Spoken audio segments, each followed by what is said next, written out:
1, 2, 3, clap.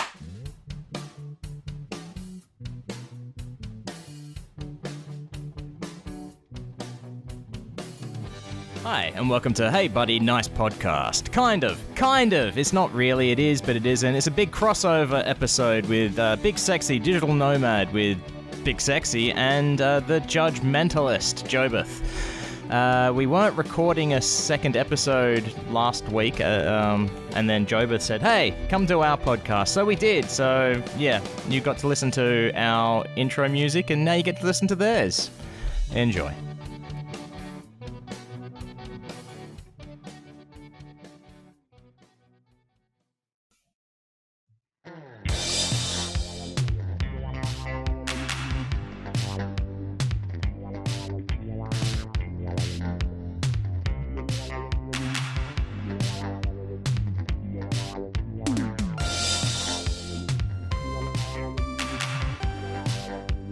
Hey, buddy, nice podcast. Aw, Bobby. Oh, you heard the drop, and you may even be sitting there thinking, did I hear a clap? Well, you didn't hear the 1, 2, 3 before that clap, but we are here with 2 special guests. Not 1, but 2 special guests. Yes, I heard that they were only dropping 1 episode this week, and I said to myself, fuck that, we're fixing it. So we are here with both Wayne and Brogan of... Yes, top billing! Best for last, Giovanazzi. Best for last. Teva. And of course, Big Sexy, your digital man, nomad. I'm here too. Yes. Good morning, good afternoon, and good evening whenever this is hitting your ear holes. I hope that it is good. Welcome, y'all. Yes, as you heard, we have some special guests in the house. Our friends over at... Hey, buddy, nice podcast. I'll never get sick of that. No, me neither. It is almost the new year, and we decided that for you, we were going to reenact Hands Across the World. Yeah, as of this recording, yes, we currently have 4 countries represented here on Big Sexy Digital Nomad. All the way from Australia to Maryland. Wayne, what the hell are you watching behind you? What? I don't know. It's this is what happens Welcome when to my life. Yeah, when I record, Kez is watching something on the television, and this is it's a show about there's a plane crash. It's perfect like for a travel pod. I believe it's called Castaways. Not that I was watching it. It is called Castaways. Oh, you were watching Castaways, were you, Brogan? No, I mean, literally, if I get bored of you, I just tell you to move and I look at the screen. And I'm like... How did you know it was called Castaways, though? Because I could see it behind you. Oh, it said it on the screen. Okay. Yeah. Yep. Okay. Yeah. Whatever. Interesting. I thought you had, like, psychic powers or something. That's going to be tough for, a podcast host with ADHD. Trying to focus. I'm going to have to stare at the little green light that is my camera. Okay, ready. I'll just move my chair across a tiny bit. Other way. I can't communicate to everyone. Wait. For the listeners, welcome to 2024. This will drop on the first Wednesday after the new year. Oh, it sure will. Yeah, so welcome, guys. I hope you had a fun celebration. I hope you didn't party too hard. If you made resolutions, I hope you still have them. They're still going and you're still working on. Do you guys make resolutions? Do you guys make New Year's resolutions at all? Resolution's a bit strong of a word. Yeah. Things I'll try to do. Yeah. You make effort. Yeah. I don't do anything different. I see New Year's resolutions. It's like there's no point to it. Like, why conform to a day to start changing everything and make it the same day as everyone else in the world? It just means anything you're trying to do, that other people are just going to get in your way. If you want to go to the gym, you got all these assholes. I don't know if you swear on this podcast or not. Come on. We're all friends here. Of course we do. Okay. So you go to the gym, you got all these cunts just like in your way. So if you're serious about something, you can do it any day of the week, any week of the year. It doesn't have to be New Year's. Right. It makes sense. Yeah, but people like to do the whole New Year, New Me bullshit or whatever. I know. I kind of make them in the head. We are a vision board house. We are the type of folks who will make a vision board. We're actually looking at doing it because we used to do physical. Like I'm old school. Like I would make a vision board. The fun part of it for me was going through thousands of magazines, finding a picture of something that I like, cutting that out, and pasting it to a piece of paper. Like that activity is enjoyable. But we ain't doing that here. But would you put when you do it? Would you put words on there as well, so it looks like a serial killer letter or something? Sometimes, Ben likes to say a murder board. A murder board, yeah, a murder party board, yeah. Ooh, the murder party murders have a murder board. They do now. Yeah, we'll have to wait. I just realized something a year ago, approximately, and I can't remember exactly when, but I sent a gift to a couple of characters and a clown that included these beers that were called clown shoes. And they opened them, they enjoyed them, whatever. I don't know if I sent other stuff in there or whatever, but the part that was glossed over was that I sent them a ransom note. Like I found like the ransom font or something that would like make it look like cut out whatever, and I just sent them just a normal, whatever it would have said, like, "Hey boys, this is, I saw this somewhere and thought of you guys, and then went all over the place trying to find the fucking shit because I couldn't get them warm to ship them because when you drink beer that's not shitty beer, the temperature changes are not good for it. Yeah. So you want to get it right off the truck if you're going to ship it somewhere." And RJ totally glossed over the letter. Bastard. It's okay. That's he never even read ours. So, although having said that, I have literally just, I'm slightly late back because I finally found, because RJ said that he's going to start vetting people to give his address out to. So I was like, what's the chance of me getting it? And he was just like, there you go. And I'm like, haha, more fool you. So I finally got the last thing to go in their thing. Oh, nice. Do you know how fucking hard it is to find these in Scotland? What the fuck?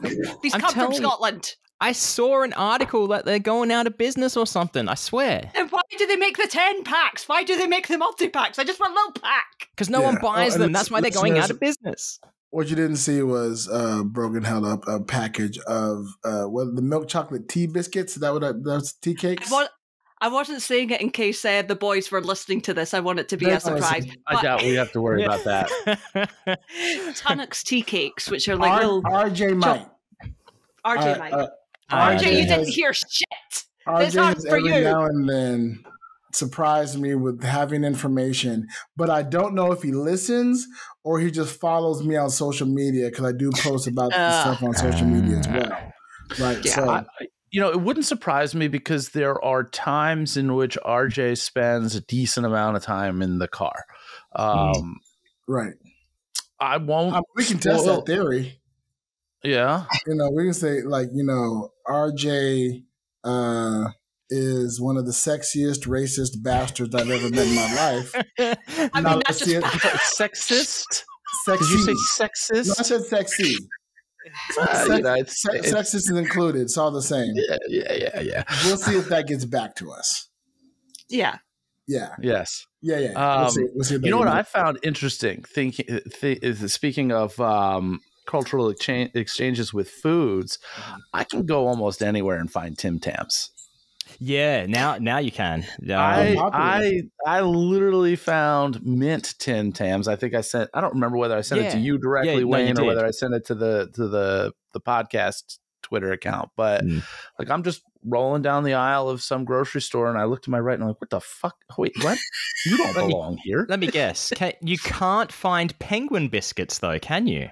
I don't believe I've seen penguin biscuits. I have not seen any penguin biscuits. Fancy that. The favourite biscuit of Pip the Magic Dragon. These are for me because I have no Christmas chocolate. I'm sad. Nice. Yeah. I don't know if you guys have heard the news, but yours truly is returning back to the U.S. You mentioned this to me, yes. Yeah, next month, as of recording, this month as of listening. Yep. But basically, we're going back because it's cheaper and easier to finish the paperwork in the U.S. to get the visa to live in Spain. And we definitely want to live in Spain. Yeah. Yeah. Oh, yes. I was going to say, does it seem like a hassle having to come back to the US, or are you looking forward to it? It is unfortunate. I am working my best to make it a silver lining. You know, to find all the good things that I have. Like I'll see people that I haven't seen in a while. There'll be some Vegas trips I can take care of. I can stock up on, merch and, swag and stuff that I can then carry with, then trying to have to figure out how to ship it here, whatever. Pick up some Tim Tams. No. Oh. You could. I mean, I could. I could probably get Tim Tams here.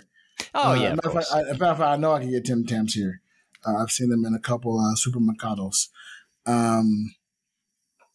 It's going to be very weird because we'll be back in the U.S. and we won't have cars, right? Yeah. We sold our cars already. And where we're going is definitely you have to drive. I'm unfamiliar with the public transportation system in my own, in my previous home state.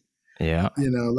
I kind of have an idea, and I'm pretty sure the same bus routes run, but this will be a new experience. So I'm trying to look at it as, I'll spend a good time experiencing, I'll make appointments, get that visa as fast as fucking possible. Yeah.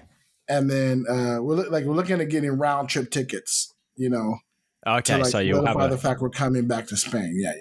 Yeah, get it done in a time frame and in and out. Yeah. I mean, having been out of the country for 9 months, it's almost like exploring a new country. Yeah. Well, it's like, we've been out of the country long enough to have a baby. Yeah. We did. Yeah. We haven't, but we haven't. But we've given birth to a new adventure. There's also been no kidnappings of any children whatsoever. Zero kidnapping, none whatsoever. Yeah. I'm not holding up babies, and when somebody asks whose baby is that your baby, I don't say not yet. Oh, you mean holding up like the Lion King? I thought you were like pulling a gun on a baby and holding it up. Oh no, I'm not holding up baby. Bring me on some of that. Give me that. People say taking candy from a baby is easy. No, it's not. That's why you need a gun. Yeah. Right.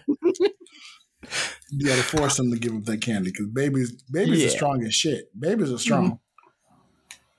They'll mess you up. They will. Baby will fuck you up in a heartbeat. Yeah. True story. So, Brogan, have you sorted out your situation for May? Wayne knows what I'm doing with my situation, but officially I can't talk about it. I can talk about it if we edit it out. We're not going to edit it out. I'm just going to say that you're going to finesse the situation, it sounds like. Yeah. What's that guy that does Project Runway? Tim, what's his face? Tim Gunn. That's it. Make it work. I'm going to make it work, like Tim says. Nice. So we'll share no other details so that this lacks any sort of context for anybody who may somehow be listening to our podcast. Right. Well, I guess if you guys broadcast this on your stream, then there's a higher chance that somebody might hear it. I work in a law firm. I've seen the kind of shit that people think that nobody will ever find. And then they find it and you're like, right. Well, and you're a lawyer too, Joe, but you must see it. People being like, oh yeah, nobody will ever find this. They do. I definitely see some shit now, and I don't do any divorce or custody work, and if I did, I'd probably see a whole hell of a lot more shit. I'm sure. Those are the good files to look through. Those are the fun ones. But I will tell you that, oh man, this is a blast from the past. One of the first cases that I jumped into when I became an attorney, like when I was officially licensed, because I had worked in the law for years and years and years, and did they have a program here, at least in my state, and I think most other states, that allow you to practice law under the supervision of certain situations while you're in law school. But I jumped right in with 2 feet when I got licensed, and there was a colleague of mine who I guess is kind of sort of a mentor, and he was handling this murder case that just didn't seem to check out. And I was like, hey, I want to second chair that with you and everything. And he's like, hell yeah. So I'm going through this stuff, and just in the discovery, the shit that I'm seeing, it almost makes me want to dig this stuff back up because it's all public record. And all this stuff is long since gone. But like, just people, like, basically prostitution, having nothing to do with the murder case, but like, you know, when they tap your phone or they get a warrant to be able to get those records, all of your text messages, all of your everything might be read by some attorney who never met you and never will meet you. And just some, I don't remember all the details because this was fucking like over 10 years ago, but crazy ass shit. And you never know what's going to happen. You know, the one person who was the, what's the right word here? The asshole? No. the Suspect, victim, culprit. Defendant. No, see, the person who was, the lady who was working Hooker. had nothing to do with this case. Oh. So she sex worker? Is that what you're saying? Yeah, okay. Yeah. Well, I mean, I don't know in any sort of formal sense because that's not legal in this state. An informal sex worker. The alleged sex worker. Alleged sex worker. What we call a fuck buddy. Right. A friends with benefits, but the benefits is money. Yes. Right. Exactly. Right. But this person, you know, what it was used for was Poontang pension plan. Somebody.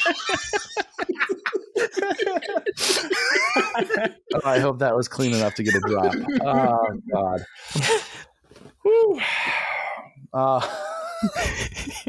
Yeah. So she was just trying to further her venture, having nothing to do with killing anybody. And like all of this came up because the guy that she was courting, if you will, was peripherally connected to this incident. And that just sounds messy.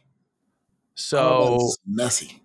You know, you're out there, you're doing your thing, minding your own business, and all of a sudden, all sorts of pictures and weird shit and whatever you're talking about doing and showing people that you might be able to do, all shows up printed out in Look how flexible I am. This huge stack of boxes. That's so law. Yeah, good times. That's why people become lawyers. I don't know if that was really top of list. No, that wasn't. When you decided to become a lawyer, you're like, oh man, I hope I get a case with a flexible prostitute and a murder suspect. That wasn't in your wheelhouse. I think I'm going back to school. Yeah. I'm gonna study Spanish and law. I'm gonna study Spanish law. So get all that in Espanol. Yeah. Oh, speaking of Spain and becoming a resident, what that means, Brogan, is that we'll be European neighbors. And I was actually talking to my friend Raluca, who lives in France, about going to Edinburgh.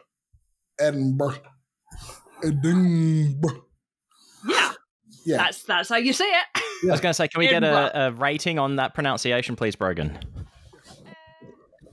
Edinburgh. I mean, on the as I'm sure you're expecting me to do, Wayne, considering you're asked for some kind of rating on a Steve Zahn Moody Octopus scale, it's a happy octopus. Yay! Yeah. I'll take it. Yeah. So we're actually talking about taking a piece there and performing. So fingers crossed. Talking about putting shit on a vision board. I am putting Edinburgh Fringe Festival, the festival on my vision board. Oh, I heard something totally different. Like, did you hear a piece there? A piece? Taking a piece? I put a little accent on it, or remove the accent. Okay. Yeah. Right. No, yeah, because I am American, so movie that is also possible.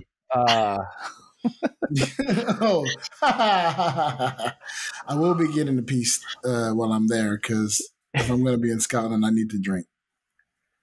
I'll be hanging out with theater people. I'm pretty sure they're going to also want to imbibe in beverages. So if I'm there, Brogan, what are some viable things I should look out for that that I need to then come onto the podcast and talk about?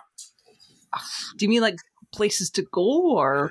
Yeah, sure. Or shit to see, things to do. We've tried this. To down. I know. I'm terrible at this because I live here. I don't do tour stuff. Okay. Places I was going to take walks. Same when people ask me about Vegas. Yeah. Right? Like, oh man, where should we go in Vegas? Fuck, man, there's 1,000 places to go in Vegas. How the fuck do I tell you which one to, I will say is I ran out of time to take mocks there, but I wanted to take mocks to North Berwick to see because we get puffins here. The bird. So I want the bird. The clown bird. Clown of the sea. Bird. Excellent. And like a bunch of them just like flock everywhere, and then you can take beautiful photos of puffins. Yeah, you can take like boat trips out and see all the different birds, and it's the sea, and it's all right. Okay. Glowing review. It's all right. You gotta love the pride in which Brogan the tourist center would be proud. My memories of North Berwick are as a wee child going there on days that are not sunny because we don't know what sun is, and going to the beach when everybody thinks it's sunny. Right. I'm still confused why you recommend people go and see birds in Scotland when they can go somewhere and potentially see a prehistoric beast swimming around. Yeah, how many people are Loch Ness. surrounded by I've never been to Loch Ness. Oh, what? What? Yeah, I've never been. Why not? What's wrong with you? I don't know. If dinosaur monsters. Well, not even that. I don't actually know where it is, like in comparison to where I am. There's this magical invention called Google. I am literally looking at it right now. If it's anything like the playground or the hairdressers or the dentist or the tip, Brogan just look out their window and see it. You can walk directly to it. I can almost see the dentist. It's right out that window. Yeah, right. I can. Looking at the dentist right now. Right. Just wave over, the dentist like, hi. It's a 4.5 hour drive for me, and it's like way, from way up. California to Vegas. Yeah. In Scotland, a 45-minute drive is almost unacceptable. So a 4.5 hour drive is horrendous. It's horrible. It's horrible. That's why you've never gone. Yeah. You could drive for 4.5 hours and be in another country, couldn't you? I mean, is Loch Ness in another country? It sounds like, because 4.5 hours doesn't sound like the breadth of Scotland is 4.5 hours long. I'm at the bottom of Scotland, and it's like right. It's way, way up the top. It's near Inverness. Brogan is the ass. You got to drive up to the hair. Yep. Yeah. Nice. Oh, some asses have hair. True. And isn't that where all the Macbeth stuff happened? Yeah. Up in Loch Ness or in Verdugo? Inverness is about where Macbeth is set. Oh, nice. That's why they've all got the strong Scottish accent. No. You're not, we're all related. Aren't you all? I mean, isn't that the case? Like, isn't everybody up in there? How many great grandparents do you have, Brogan? None. They're all dead. Brogan, they don't mean surviving, just in your family tree. Oh, right. Well, I have 4 grandparents, so what? Okay, that's helpful. That gives a little more branching. Hopefully, at least 8. Hopefully 8. Yeah, hopefully. Also, great grandparents. That was the number, right? Oddly enough, she has 7. Yeah. Oddly enough, Brogan has 7 grandparents and. Because of the immaculate conception. 7 great grandparents. Yeah. Well, one. Somebody was their own grandfather. Yeah. Yeah. So I'm really looking forward to all that being said. I'm really looking forward to hopefully being able to travel up there. Definitely get up to Scotland, so I'll keep you posted on nice. those journeys. Now, I know that you two watch quite a bit of stuff. Have either of you seen Dream Scenario, the new Nick Cage movie? No, not yet. This is the one where I've he's seen the the guy that's trailer. popping up in everyone's dreams? Yes. Yeah, I want to watch it. Watch that. Watch that. So watch it. And then when I come on your podcast, we'll have to talk about it because it's amazing. Judge Nicholas, have you seen it yet? I haven't. I know you haven't. I'm just asking for content's sake. But I did watch. I You did don't see watch anything. the new shitty Indiana Jones movie. Oh, come Dial on. of Destiny?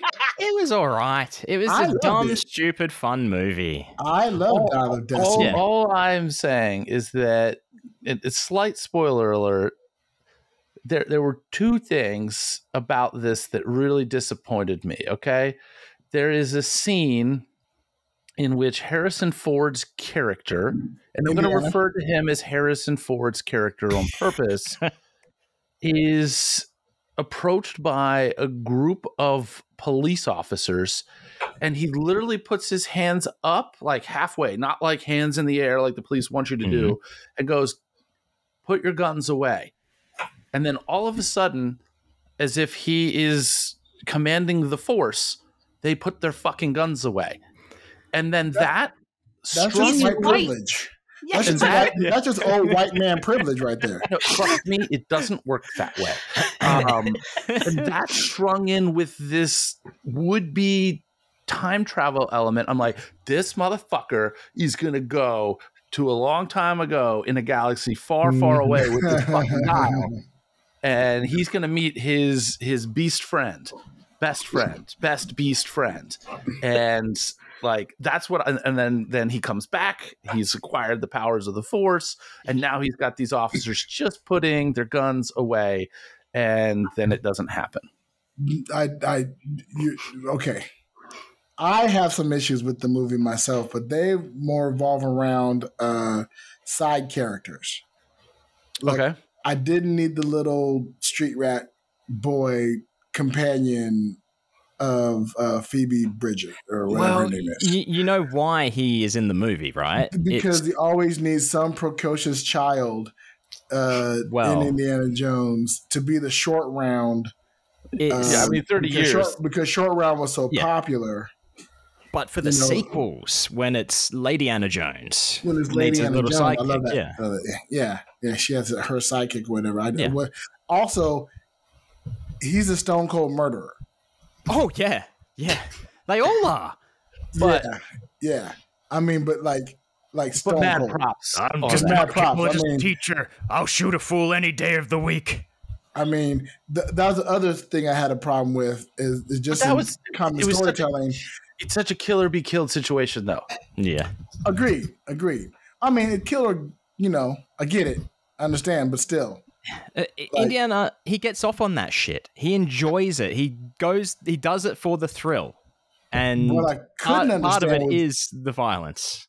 Yeah, what I couldn't understand is when, and again, spoiler alert, I should probably play spoiler alert music here. Hang on a second. I've got it queued up if you want me to hit it. Yeah, go ahead. I don't know if it'll come through on the podcast. I don't know if it'll come through or not. There we go. Wrong button. Spoilers. Nope. Hold on, I'll do this. Okay. So listeners, if you hear that, that's our behind the scenes music. That'll let you know this is spoiler territory. Indiana Jones gets shot. Not stabbed, not beat up severely. He gets fucking shot. He's just following in his father's footsteps. In his shoulder, so it's not a fatal. Sure, it's not a fatal shot, but then he's carried by his arms. He's lifted around every places. Like, bro, you were fucking shot. And almost dead. Blood loss alone. And then lastly,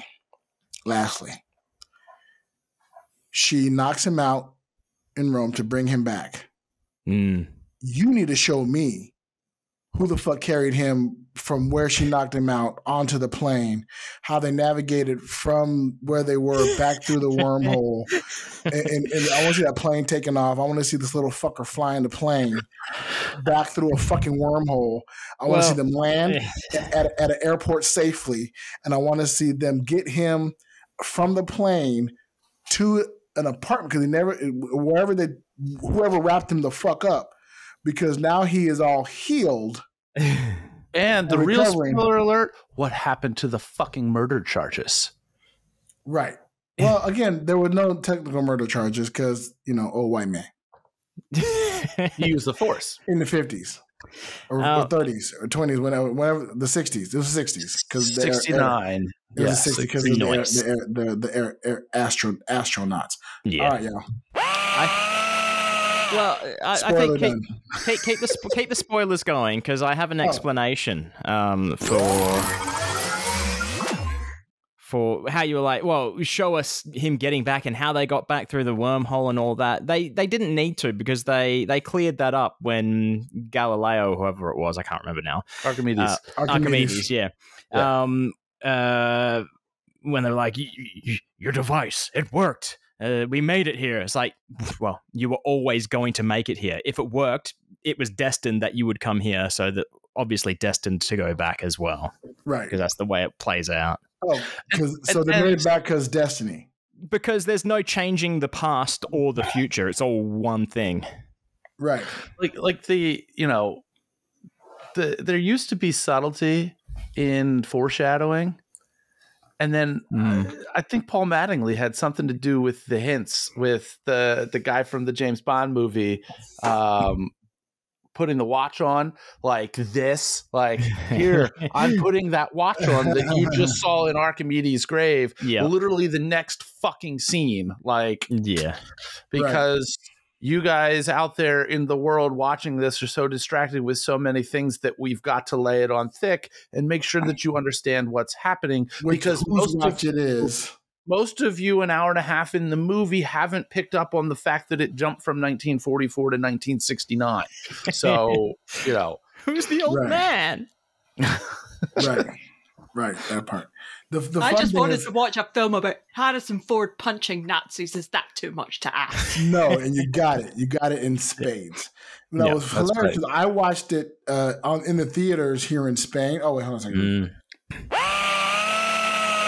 No more spoilers. I watched it in the theater here in Spain, and the first quarter of the movie's in German, or the people speak German, so they spoke German. And the subtitles were in Spanish. And so I was like, no, I'm sorry. Congratulations, you're confusing two languages. I'm wrong. It wasn't in Spanish. If it was in Spanish, I would have been able to understand some of it. I saw it in Romania. Oh. So it was in Romanian. Wow. So there was no chance I was going to understand any of that shit.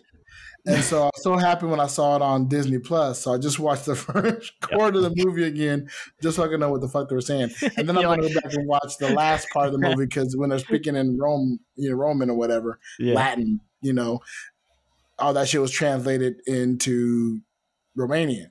I really did not understand that shit. So you at least have that excuse. My thought is that 70 to 80% of people watching it just didn't fucking understand what was going on, even though the film was shown to them in their native adaptation. I'll tell you what, the movie, again, you hate not. I actually really liked Dial of Destiny. It's way better than Kingdom of the Crystal Skull. Like, in my eyes, there have only been 4 Indiana Jones movies. Because I think that they realized kind of the error of their way in the Crystal Skull. That's why they made the 5th one.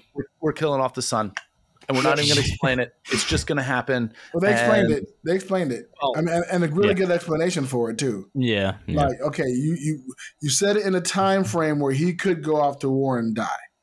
Right. Done. No, no other explanation needed. You know what I mean? Fine. The only reason I showed up was for Shia LaBeouf and nothing. And you were sadly disappointed. He did get a mention. He got a shout out. He did, yes. It's like Justice for Shia.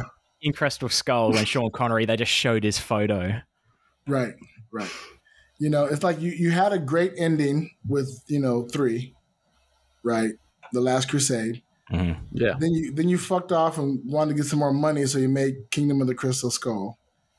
That did so horribly that years later, you had to go, we can't leave that as the last taste of Indiana Jones in anybody's mouth. So you made a last fun, stupid romp, relatively enjoyable, somewhat unbelievable. Each movie has to get a little bit more unbelievable, but you kind of tap back into the things that make Indy. The showcase how he's just a crotchety old man. Yeah. Which, okay. Is Harrison's go-to anyway. So right, yeah.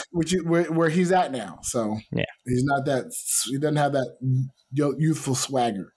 I now feel like I need to rewatch 1, 2, 3, 4, 5, 6, episode 7 to see if Kylo Ren's lightsaber goes through him at the same spot that he got shot. It does not. I can tell you now, it does not. Okay, because I haven't seen that movie since it was in theaters. Yeah, Kylo got him in the gut. It was at the gut. Okay, because now that this is all under the Lucasfilm umbrella, it makes 100% sense to me that they would tie in all of these pseudo crossovers together. Yeah, like there was an Obi-Wan diner or bar or something in the background of one of the scenes. It wasn't anything relevant. It was just there, like a little homage. I love those kind of Easter eggs and shit like that. I mean, when two directors are friends and they're giant fucking monster movie adapted, whatever the fucks, they put little hands, little to the Vietnamese little thing. Like seeing C-3PO and R2-D2 in a fucking hieroglyphics in Egypt. Yep. That kind of shit's amazing.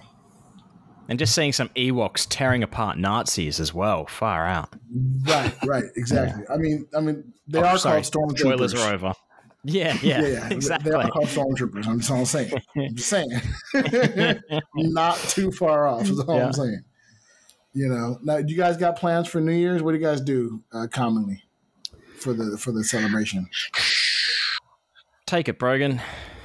Oh, I'm going to be incredibly boring because New Year's Eve is such a huge thing here. We have its own name. It's called Hogmanay. And it's called Hogmanay?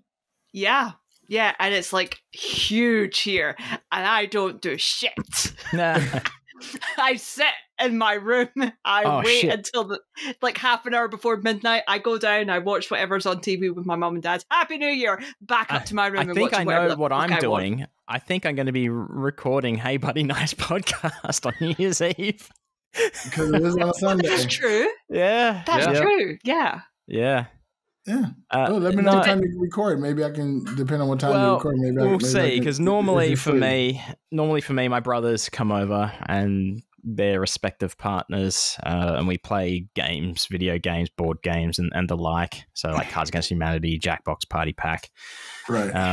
So I might be what happens for the brothers. Yeah, that's right. But then again, last year it didn't happen because someone contracted COVID. Year before it might have happened, and then there was another year that it didn't happen. The year before that was like we were in the midst of COVID. Yeah, exactly. Yeah. And then another year, someone broke their television and drove away very far and didn't tell anybody. So that didn't happen that day either. So yeah, usually New Year's doesn't actually happen. You, Wayne? No, it wasn't. Oh, okay. No, the television and COVID person were both the same person though. Oh, gotcha. If they listen to this podcast, you know who you are. Yeah. You know who you are. Yep. Judge, you'll be on a boat.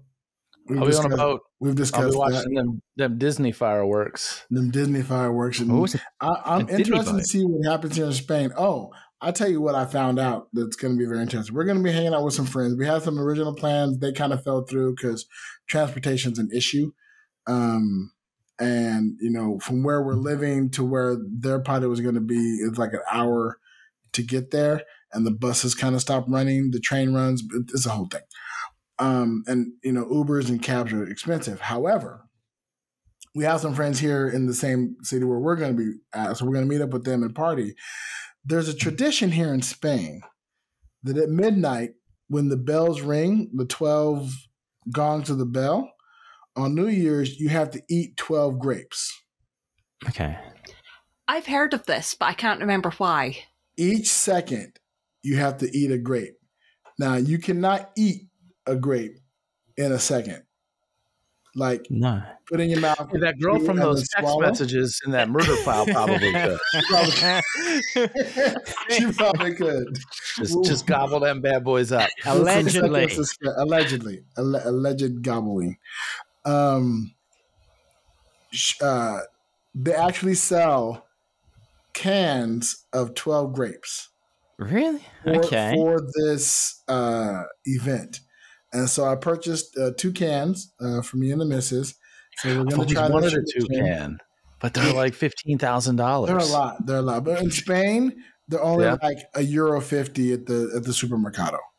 Just buy a box of Fruity Loops. Yeah. No, I want a real 2 can. Yeah, well, cut it out and then do magic. I mean, you're a magician. I 6 or 8 people at a time. I could make them think that I've got an actual 2 can. Exactly. Just hypnotize yourself. There's a thought. There you go. See, we got problem, solution. That's how we do things. Can you work a toucan into your act, a la Mr. Piffles? Ooh. Because then it's a business expense. I'm gonna. Ooh, there you go. Look at Brogan helping you out over here. That's legal mind. That's right. Brogan, if you saw that come across your desk in an AML situation, would you question it? Being a toucan as a business expense. Let's look a bit deeper into this. That's got ML written all over it. Okay. Yeah, you definitely question it. That would definitely be a phone call and a letter. I'd like to see how, what stage of money laundering would purchasing a toucan come at? Exotic placement? Is there an exotic where you've used laundered funds to buy a toucan? Okay, well then what? No, are you going to sell the toucan? I don't know. You're probably okay. There is no toucan. The only toucan exists in the subconscious mind, but the money has transferred. Ooh. For the purchase of the would-be toucan. There are receipts for a non-existing item.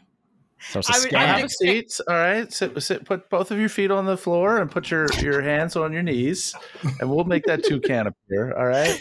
Yeah. That's how I start most of my days. This brings up another question.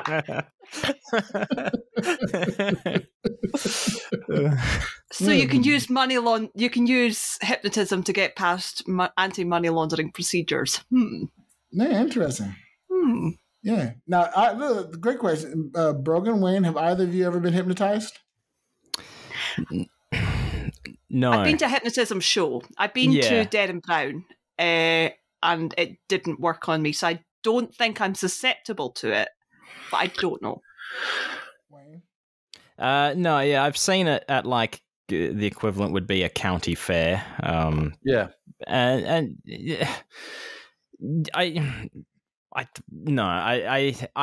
feel like that I would feel obliged to want to take part, but then I would be way too self-conscious I'd be told to go sit back down, basically is what it is. You think you would get up there on stage to say that you got up there, but when they're trying to put you under, you'd be one of the people that are like, if I tap you on the shoulder, go back to your seat. And you'd be the first one to be like, tap. Yeah, it's and you're like, I got that. I saw that coming. Fair. I can see that you don't know enough about Mick Jagger to prance around on stage as if you were him. Get off stage. I doubt that, seriously. I know you know plenty enough about Mick Jagger to prance around him like on stage. I only know enough of what I've seen at other hypnotist shows. That's all that's required. Yeah. You'd be surprised it was buried in the subconscious. There's shit everywhere. Yes. Yep. It's just like those old lawyer cases. Yep. That's right. Buried in the subconscious, comes to light. Allegedly. Put on paper and the world is seen. Allegedly. Yep. Allegedly. Well, great. Well, next time that we are all in Vegas, we will have to go and see my mentor's show because he's fantastic and there's always just crazy ass shit. Like just crazy ass shit. And I've seen his show many times now because obviously when I learned this, I was there every night. I was there the night before that class started, saw the show. When I went back to Magic Live, I went every night that he had a show, because you just, from my perspective, I'm just taking more stuff in. But at the same token, like, I could watch that show every day for a week again, because he's your Penn and Teller. Yeah. But I assume it's also a different show every time because it's different people up there on stage. That's. I mean, he could run the exact same set list, which he more or less does from a structured standpoint, and it's totally different, because you've got, especially in that kind of show, but even in just like a normal, like the Penn and Teller show, anytime that they've got stuff where there's audience interaction, that is an open door to shenanigans. Now, not always the shenanigans walk through, but sometimes it does. Like there was one of the new Fool Us closer bits, the haystack. Mm-hmm. Yes. I saw that live the last time I was there, and it was funny because I got to send Brogan the set list, and Brogan's like, "There's like 4 or 5 things that I don't even know what they are on here. I'm so excited." I'm like, "You should be," and they'll make their way into the Fool Us sphere, but. And I think Matt was talking about this on an episode of Abracababble, maybe that same episode, about one of the difficulties with this particular trick, because the spectator on stage needed to remember 2 different things. Which needle was selected off of this big board of like 30 or so needles, as well as the playing card. Yeah. So he goes through this ridiculous sounding diatribe of, do you know all of the cards in a deck of cards? Do you know the suits? Do you know the values, this, that, and the other? And the time that I saw this live, there was a girl up there. The spectator was definitely somebody who's like, I'm going to show off and be that person. Not in a bad way, but like as Penn is going through the suits, he's like, and the order is certainly not precise here, but he's like, you've got clubs. Some people think that they look like puppy dog feet. And then you have hearts. And the girl interrupts him and he goes, like an upside down nutsack or something like that. And of course, you can imagine the reaction in a theater of like 1,200 people. Again, the door is open for shenanigans to walk through. It doesn't always walk through, but you want to be there when it does. And she just repeated that thing about the upside down ball sack like 3 or 4 times, so in the same amount like that he was repeating to make sure, because again, if that spectator does not remember the card and does not remember the needle, there is no resolution to the trick. It's just like, oh, you did a thing. Now, did you hear on Penn Sunday School him talking about the one time that trick went horribly, horribly wrong? Not yet. Yeah, if you catch up, I think it was that trick. I think it was haystack. He was turning the trick just went wrong, and he was standing on stage, and then maybe I'm fucking the story up. It's his story to tell. Go listen to Penn Sunday School like 5 episodes ago. He tells the story. I think it's labeled something, when the trick was bad or whatever it is. But is this just when Teller just gave up and just walked off the stage? Was like, fuck it. Pretty close to that. Pretty close to that. There's also another story he was telling again of he didn't realize the trick was going bad, but everybody backstage knew the trick was going bad, and he knew, but he was vibing, but he didn't know how to. Everybody was like, "How's he gonna get out of this? How's he gonna get out of this?" Yeah, it's a fabulous story. I don't want to tell it because I'm gonna fuck it up. Check out our buddy Penn. And I'll tell you, like, one of my favorite things is getting stuck on stage and getting out of it. Like, I don't know why, but like it and sometimes those create opportunities for even bigger moments. Like, I I don't know who I can talk to about this right now. I think that Brogan would understand if I started describing this, but you guys, has everybody seen Matt's full show? Early days? Not Hillbill, but Mind Noodler. Yeah, I saw Mind Noodler in 2022. Okay, so you guys are... I mean, that's not a lot because, Vegas. Yeah. So you know that part of Matt's routine in the earlier Mind Noodler days involved a series of props that Brushwood created, right? With the books? Mm-hmm. Yes. So I don't know, October sometime, I was doing a private show for some party and I was doing an adaptation of that.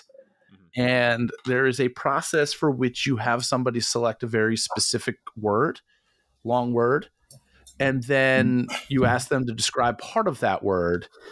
And of course, Wayne's seen it. Yep. I'm sitting here looking at the trick that comes after it in the background. Of course, Wayne's seen it. And then you use that in a magical way to figure out what that word is. Yeah. Well, I was doing this trick and somebody screwed that up, screwed up my instructions because I took it in a different direction. So where the person doing this trick, the way it's described when you buy it, is that they come up with an animal that fits some criteria. I had them come up with an object that's not an animal that fits some similar criteria. Right. And then like midway through me drawing what I'm drawing, they're like, wait, did you say not an animal? And I'm like, yes, I said not an animal. And they're like, oh, crap. And I'm like, do you want to pick another word? And I hand them the book back and I don't walk them through the word selection. So they pick a word that doesn't fit the script, so to speak. And fortunately, they picked one that didn't fit the script so much so that I knew that they had picked a bad word. Yeah. So I used it, though, as an opportunity to kill the drawing because unlike the version that you've seen, the drawing of that animal is supposed to be a miss, but a funny miss. Right. I changed it so that I get a hit there. And then you can go back and do the word. And when I realized that I was in the weeds on that word, I was like, you know what? You guys have been so great tonight that we're just going to make this even harder. Do you remember that first word that you picked? I want you to think about that first word because the first word was good. The first word got me where I needed to be for the next phase of the trick. The second word did not. But me skipping out and being like, you know what? Screw that word. We already hit on that word. Let's go to the other word, the one that we abandoned. And to bring that back up, it was a killer. Yeah. But like, you can't plan for that. That's one of the beautiful things about that's why I love improv. Interactive with audience members on stage is that sometimes they will screw it up. The question is, can you win? Can you still find a way to win and make it? And it's, sometimes you can't. Like I pushed and forced my Martian language routine in one of my shows. And I picked the wrong person. And and I have this sequence where everybody goes and straps into a space shuttle and they take off and they can feel the G forces. And then I try to create this nice visual moment where they look out and they get to see the Earth from outer space. And it's something that most humans don't get to see, and it's beautiful and it's majestic and everything like that. And then when they come back down to Earth, that's when I make the decision of whether I'm going into the Martian language thing of, did we pick up some hitchhikers here? Well, I start along that line and I realize very, very quickly through just the first question that, nope, you're not the right person for this.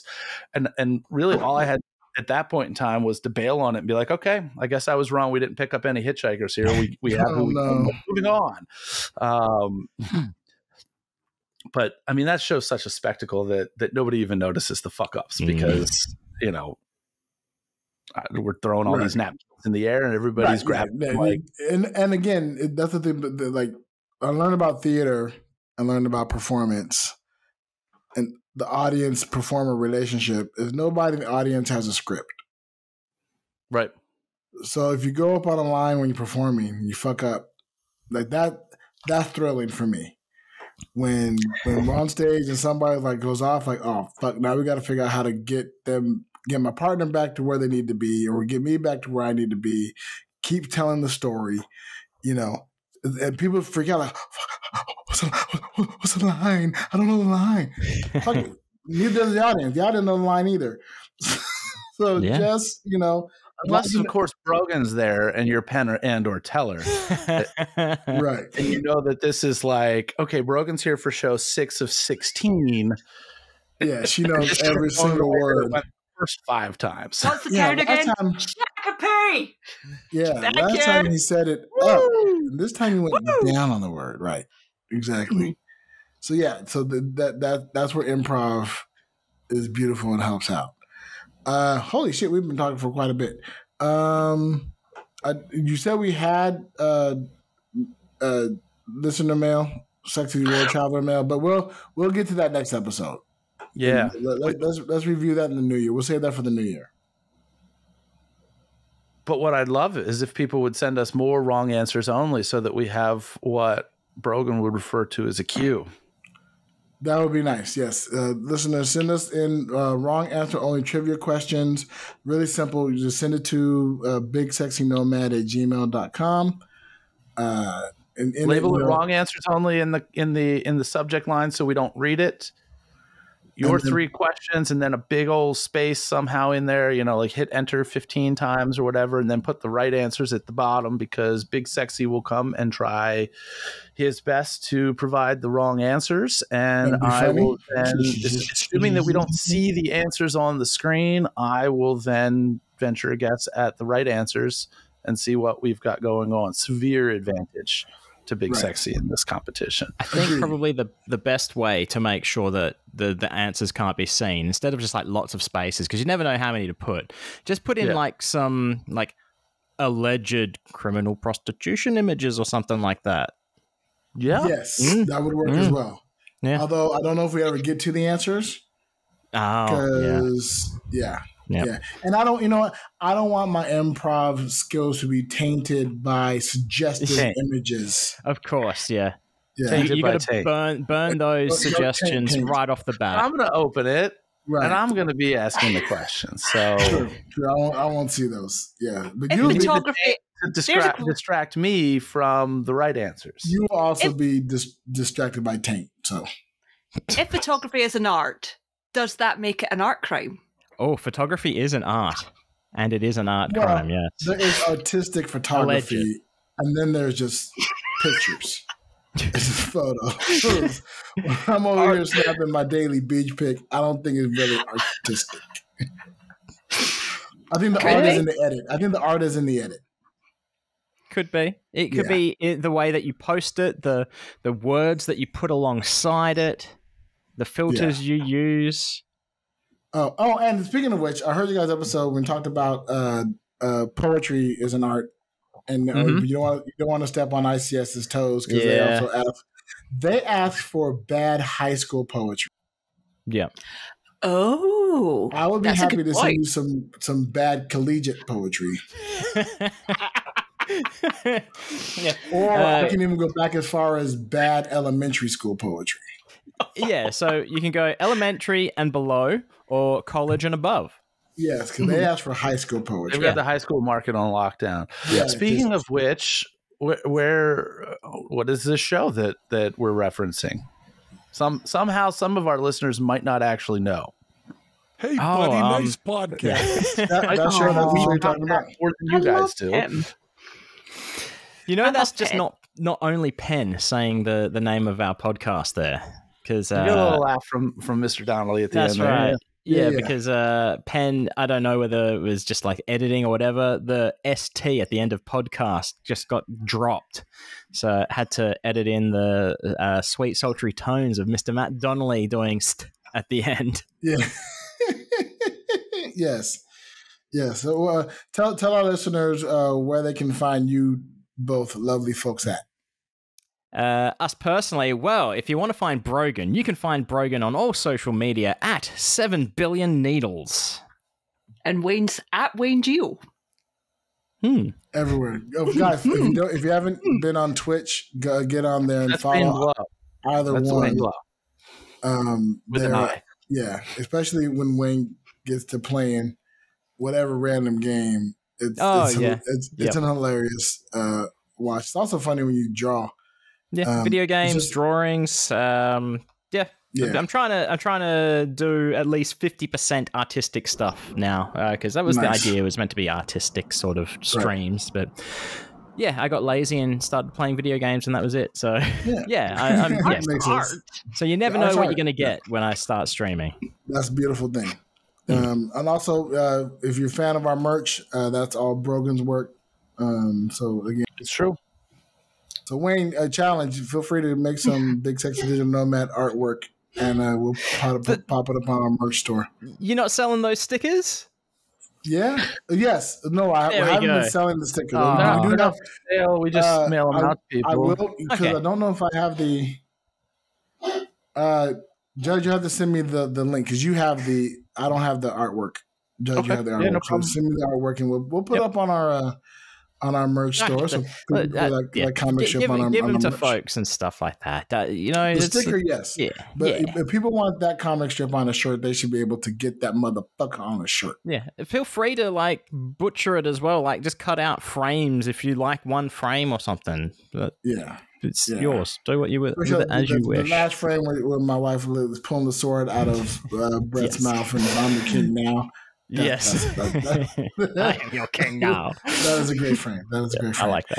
And listeners, you can always find us at Big Sexy Nomad everywhere. And be sure to subscribe to our Patreon. Swing over to bullwiththebutthole.com where you can sign up for our Patreon. Don't forget, we have a contest going where you can win a ticket to Jacob's Whiskey Barbecue at Scoop Fest. If you're a Scoop and you're listening and you're headed to the Scoop Fest, engage. All you have to do is engage. Send us a message or an email or a voicemail or wrong answers only, or be a subscriber to our Patreon and you'll get entry into the contest. We have one ticket. I thought you were going to say one entry. It's like, what? That's like prime prize. People should be jumping on that. Yeah. So we've got a bunch of entries. Good. We've got a few entries now, and we'll be coming. We'll be doing that drawing on our episode 80, which is the episode where we promised to be perfect by. We'll be pretty close. Come on, you guys are perfect just the way you are. Oh, thank you very much, Wayne. Well, on that note, being perfect, bye, y'all. Bye. I just realized I'm waving and only you can see me. This is good. Can see you. It's good waving music. Safe travels. Safe travels.